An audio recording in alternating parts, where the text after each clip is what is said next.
건강보험공단으로부터 갑자기 이런 통지서가 날아옵니다.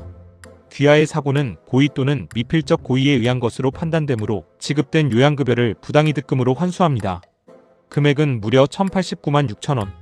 치료를 마치고 직장 복귀를 준비하던 27살 청년이 받은 통보였습니다. 단순히 컨디션이 나빠 갓길에 멈춘 것인데 어떻게 이게 고의 사고가 됩니까? 안녕하세요. 국민건강보험공단 자문위원 출신 행정심판전문센터 강동구 행정사입니다. 오늘은 건보 부당이득금 환수 처분, 특히 고의 또는 미필적 고의를 이유로 한 처분에서 이의 신청으로 전액 취소에 성공한 실제 사례를 공유합니다.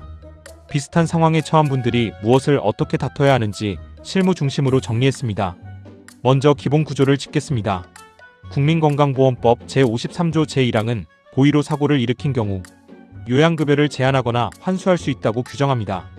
여기서 말하는 고의에는 두 가지가 있습니다. 직접 고의, 스스로 결과를 원하면서 행동한 경우입니다. 예를 들어 자해를 시도한 경우가 해당됩니다.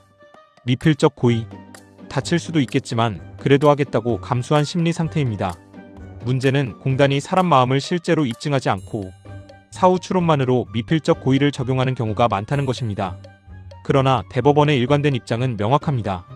급여 제한과 환수는 매우 예외적인 경우에만 허용되며 그 입증 책임은 전적으로 공단에 있습니다.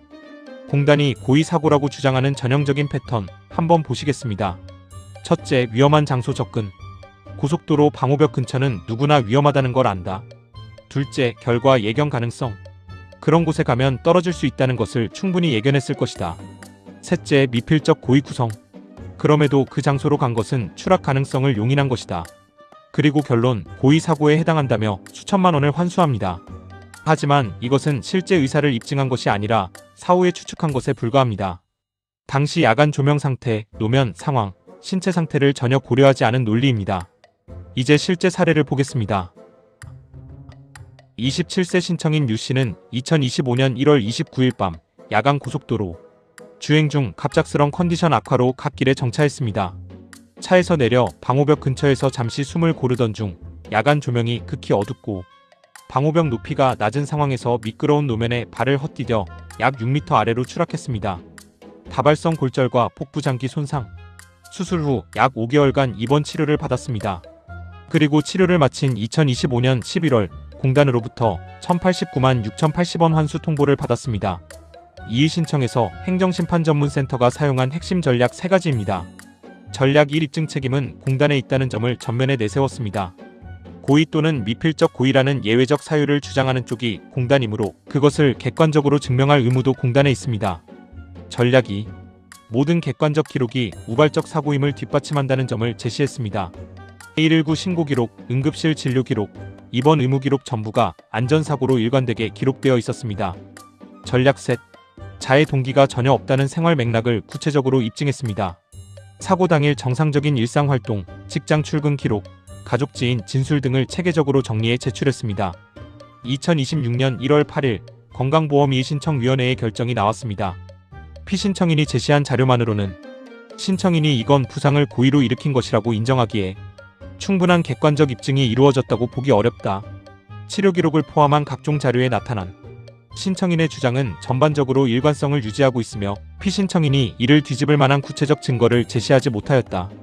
결론, 이건 부당이득금 환수고지 처분은 취소함이 타당하다.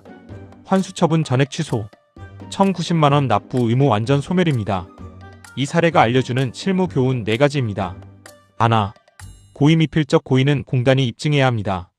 단순히 위험한 장소에 있었다는 사실만으로는 고의로 볼 수 없습니다. 둘, 90일 기한을 절대 놓치지 마세요. 환수고지를 받은 날로부터 90일 이내에 이의 신청을 해야 합니다.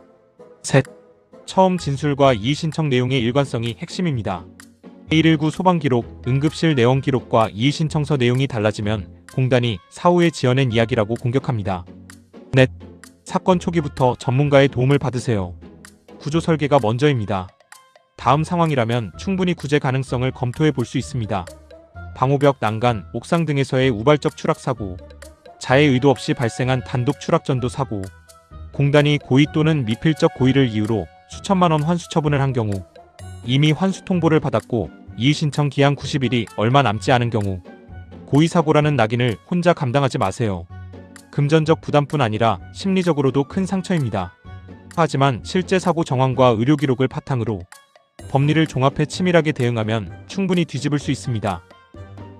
혼자 고민만 하시지 말고 사건 초기 단계에서부터 전문가의 도움을 받아 구조를 설계하시면 불필요한 시간 비용 심리적 소모를 줄이실 수 있습니다. 부담 없이 연락주세요.